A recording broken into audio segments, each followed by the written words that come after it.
অংক ছাৰৰ নিমিলা অংক অংক ছাৰৰ অংক হ'ল জংক পংক অংক ছাৰ হ'ল মংগলদৈ সদৰ থানাৰ আলহী মোবাইলত টিউচনৰ ছাত্ৰীক অহালি মেছেজ দি টিউচনৰ ক্লাছলৈ অকলশৰীয়াকৈ আহিবলৈ দি ধৰা পৰিল ছাৰ মংগলদৈ নিকটৱৰ্তী বৰঠেকেৰাবাৰীৰ শংকৰদেৱ হাইস্কুলৰ নিম্ন বৰ্গৰ সহায়ক উইচপেক ৰিয়াছুদ্দিন শইকীয়া নামৰ চৰকাৰী কৰ্মচাৰীজনে মংগলদৈ চহৰত দৈনিক পঢ়াইছিল একাংশ ছাত্ৰ ছাত্ৰীক ছাৰ চৰকাৰী বিদ্যালয় নিম্ন বৰ্গৰ সহায়ক যদিও অংক আৰু বিজ্ঞান বিষয়ত দখল থকাৰ বাবে ছাত্ৰ ছাত্ৰী ভৰি পৰে টিউচন চেণ্টাৰত কিন্তু তাতেই লাগিল কেনা পিছে ছাৰৰ আছে চৰিত্ৰৰ দুখ ছাৰে হয়তো পঢ়া নাছিল চৰিত্ৰ পাঠ ছাত্ৰীৰ মোবাইলত অশালীন মেছেজ আৰু অকলশৰীয়াকৈ টিউচন ক্লাছলৈ মাতে ছাৰে কথা গম পাই ডাঙৰ খাই উঠে অভিভাৱক অংক ছাৰৰ বিৰুদ্ধে শনিবাৰে পৰিয়ালৰ লোকে মংগলদৈ সদৰ আৰক্ষী থানাত দাখিল কৰে এজাহাৰ ততালিকে মংগলদৈ আৰক্ষীয়ে আটক কৰে অংক ছাৰক বৰ্তমান মংগলদৈ সদৰ আৰক্ষীয়ে তদন্ত অব্যাহত ৰাখিছে মোৰ ছোৱালীজনী মানে ইজবেক ৰিজৱান গোটেই নামটো নাজানো তাতে আমি টিউচন দিছিলোঁ এইটো গাম্বুৰাপাট টিউচন ইনষ্টিটিউট হয় তাতে আমি দিছিলোঁ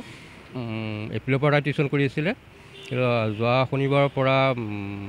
মানে কি সি কিবা কিবি মানে বেয়া বেয়া মেছেজ কৰিব ধৰিলে ছোৱালীজনীক আৰু লাষ্ট যোৱা মঙলবাৰ 18 তাৰিখে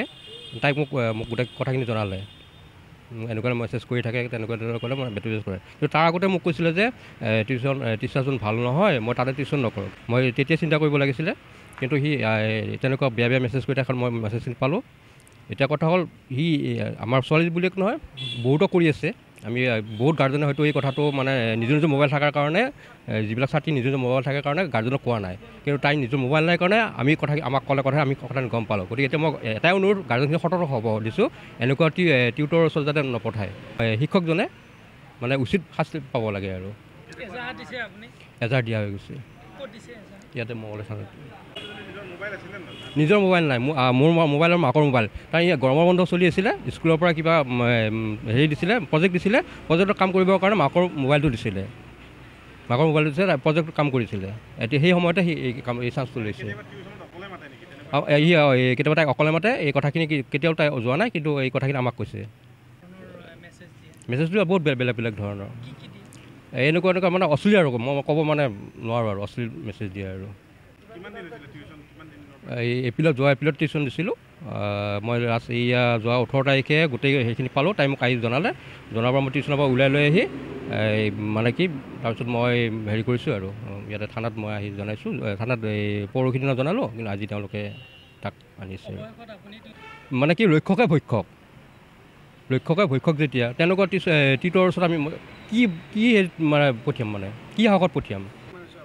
ক্লাছ 10ৰ ছোৱালী 15-16 ভিতৰত আছে আৰু তেনেকুৱা ৰাইজক এইটোৱে মেছেজ দিছোঁ যে মানে প্ৰথম মানে প্ৰাইভেট টিউচন দিওঁতে চাব লাগিব টিউটৰজন কেনেকুৱা কি শিক্ষকজন কেনেকুৱা কি আৰু সতৰ্ক হ'ব দিছোঁ আৰু এনেকুৱা যাতে আৰু নহয় মোৰ ছোৱালীৰ নহয় মানে বেলেগ ছোৱালীৰ ক্ষেত্ৰতো যাতে নহয় মই এজন মানে হেৰি হিচাপে ছোৱালীজনী পিতৃ হিচাপে মই গাৰ্জেন হিচাপে ৰিকুৱেষ্ট বাকী হেৰিবিলাক গাৰ্জেন মই ৰিকুৱেষ্ট কৰিছোঁ আৰু নহয় মানে যিটো আগতে মই নিউজত পাইছিলোঁ যে মানে এনেকুৱা হেৰিবিলাক পাইছিলোঁ আৰু প্ৰাইভেট টিউটৰক কিছুমান স্কুল টিচাৰ মানে এনেকুৱা হেৰিবিলাক নিউজত পাইছিলোঁ কিন্তু এতিয়া মই নিজৰ পালোঁ আৰু আজি নিজে প্ৰমাণ পালোঁ এইটো সত্য কথা এই ক্ষেত্ৰত মানে প্ৰশাসনে ব্যৱস্থা ল'ব লাগে আৰু হয় নিশ্চয় এইটো মই ভয় খাবই লাগিব তেনেকুৱা মোৰ ক্লাছ 10ৰ ছোৱালীজনীৰ ক্ষেত্ৰত তেনেকুৱা সি এই প্ৰাইভেট টিচাৰ শিক্ষকজনে তেনেকুৱা কাম কৰি আছে গতিকে মই ভয় খাবই লাগিব আৰু হয় আজি থানা আহিব লগা হৈছে আচলতে গোটেই দৰং জিলাখনক এটা লজ্জানত কৰা ঘটনা এই ক্ষেত্ৰত আমি নিশ্চয়কৈ অখিল ভাৰতীয় বিদ্যাৰ্থী পৰিষদৰ তৰফৰ পৰা আমি সৰব ভূমিকা পালন কৰি আহিছোঁ অখিল ভাৰতীয় বিদ্যাৰ্থী পৰিষদৰ তৰফৰ পৰা এনেধৰণৰ ঘটনাক তীব্ৰভাৱে গৰিহণা দিয়া হৈছে আজি দেখা গৈছে সমগ্ৰ অসম প্ৰদেশৰ লগতে দৰং জিলাতো নতুনকৈ এক ধৰণৰ জেহাদৰ সৃষ্টি হৈছে যি জেহাদক আমি শিক্ষাৰ নামত কৰা জেহাদ অৰ্থাৎ টিচিং জেহাদ নামেৰে আমি নামাংকিত কৰিব লাগিব যি জেহাদৰ জৰিয়তে কিছুমান জেহাদীয়া ইয়াত আমি নাম উল্লেখ কৰিব লাগিব এগৰাকী ভণ্ড শিক্ষকৰ যিগৰাকী ভণ্ড শিক্ষকে টিউচনৰ চলেৰে আমাৰ ছাত্ৰ ছাত্ৰীসমূহক অৰ্থাৎ ছাত্ৰীসমূহক বিভিন্ন ধৰণে অশালীন মন্তব্য আগবঢ়াই আহিছে তেওঁলোকক বিভিন্ন ধৰণে বিপথে পৰিচালিত কৰিবলৈ তেওঁলোকে বিভিন্ন ধৰণৰ ফেচবুকত মেছেজ পঠিয়াই আহিছে এইগৰাকী শিক্ষকৰ নামটো আমি ইতিমধ্যে ৰাজহুৱা কৰিবলৈ বিচাৰিছোঁ উজবেক ৰিজৱান লতিফ নামৰ শিক্ষকগৰাকীৰ নেতৃত্বত আৰু এই শিক্ষকগৰাকীৰ দ্বাৰা এই ধৰণৰ এটা ভণ্ড মানসিকতাৰে এইগৰাকী শিক্ষকে গোটেই দৰং জিলাতে আগতো আমাৰ মাজত বিভিন্ন ধৰণৰ কমপ্লেইন আহি আছিলে কিন্তু বিভিন্ন ছাত্ৰীয়ে বিভিন্ন সময়ত হয়তো ভয় কৰে বা তেনেকুৱা ঘৰুৱা বিভিন্ন ক্ষেত্ৰত ছাপোৰ্ট নাপায় বাবে এই ধৰণৰ বিষয়সমূহত আগবাঢ়ি আহিবলৈ ভয় কৰে কিন্তু এই ক্ষেত্ৰত এগৰাকী ছাত্ৰীয়ে ইতিমধ্যে মঙলদৈ সদৰ থানাত উজবেক ৰিজৱান লতিফৰ বিপক্ষে কমপ্লেইন ৰুজু কৰিছে আৰু এই ক্ষেত্ৰত অখিল ভাৰতীয় বিদ্যাৰ্থী পৰিষদে সেই সমগ্ৰ ভণ্ড জেহাদী সমাজক আমি সকীয়াই দিবলৈ বিচাৰিছোঁ যে অখিল ভাৰতীয় বিদ্যাৰ্থী পৰিষদে এই ক্ষেত্ৰত কোনো কাৰণতে মানি নলয় আৰু এনেধৰণৰ ঘটনা যদি ভৱিষ্যতে পুনৰ গোটেই অসম প্ৰান্তত য'তেই নহওক কিয় অখিল ভাৰতীয় বিদ্যাৰ্থী পৰিষদে দৌৰাই পিটিব এনেধৰণৰ জেহাদী মানসিকতাৰ জেহাদীসকলক আৰু গতিকে এই ধৰণৰ মানসিকতাক আমি এই মঞ্চৰ পৰা সকীয়াই দিছোঁ আৰু সকলো সময়তে এই ধৰণৰ আমাৰ মা ভনীসকলক সুৰক্ষিত কৰি ৰখাৰ ক্ষেত্ৰত অখিল ভাৰতীয় বিদ্যাৰ্থী পৰিষদ সমগ্ৰ সকলো সময়তে সকলোৰে লগত একেলগে থিয় দিব বুলি আমি প্ৰতিশ্ৰুতিবদ্ধ হৈ আছোঁ হয় এই ঘটনাটো কেনেদৰে পোহৰলৈ আহিল মানে এইগৰাকী শিক্ষকে বিভিন্ন সময়ত দেখিবলৈ পাওঁ বিভিন্ন ছাত্ৰীৰ মোবাইললৈ অশালীন মন্তব্য অশালীন মেছেজ পঠিয়াই থাকে এই বিষয়ে আমালৈ আগতেও বিভিন্ন ধৰণে আমালৈ খবৰ আহিছিল যদিও সেইসমূহ ক্ষেত্ৰত মানে বিভিন্ন কাৰণত আমি এইবোৰ বিষয় ৰাজহুৱা কৰিব পৰা নাছিলোঁ কিন্তু এইবাৰ এই বিষয়টোত যিগৰাকী যুৱতীয়ে আমাৰ লগত সম্পূৰ্ণ সহযোগিতা কৰিছে আৰু যুৱতীগৰাকীয়ে আহি ইতিমধ্যে সদৰ থানাত গোচৰ ৰুজু কৰিছে গতিকে তাৰ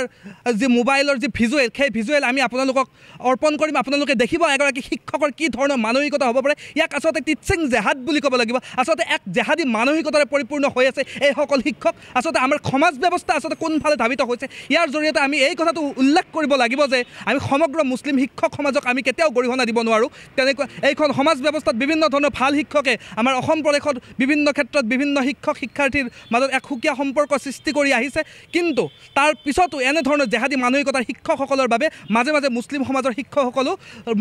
লৈও প্ৰশ্ন উঠিবলৈ আৰম্ভ হৈছে এই ক্ষেত্ৰত এক দৃষ্টান্তমূলক শাস্তি প্ৰদান কৰিব লাগিব যাতে এনেধৰণৰ জেহাদী মানসিকতাৰ যিসকল শিক্ষকৰ মনত পুহি ৰাখিছে যিসকল জেহাদীয়ে পুহি ৰাখিছে সেইসকল জেহাদীয়ে যাতে ইয়াৰ পিছত আমাৰ মা ভনীৰ প্ৰতি কোনো কাৰণতে আঙুলি উঠাব নোৱাৰে কোনো কাৰণতে চকু দিব নোৱাৰে এই ক্ষেত্ৰত এক দৃষ্টান্তমূলক শাস্তি গ্ৰহণ কৰিব লাগিব আৰু ইয়াৰ পৰা আমি দাবী জনাইছোঁ যদি এই ক্ষেত্ৰত কোনো ধৰণৰ দৃষ্টান্তমূলক শাস্তি গ্ৰহণ কৰা নহয় তেনেহ'লে অখিল ভাৰতীয় বিদ্যাৰ্থী পৰিষদে কালি ৰাতিপুৱাৰ পৰাই এক তীব্ৰ গণতান্ত্ৰিক জংগী আন্দোলন গঢ়ি তুলিব সমগ্ৰ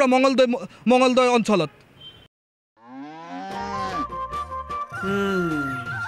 মোৰ লখিমীকেইজনীয়ে ইমান বেছিকৈ গাখীৰ দিয়ে মনটো একেবাৰে ভাল লাগি যায় বিয়মৰ দানা খোৱাৰ পৰা মই বেছিকৈ লাভৱান হৈছোঁ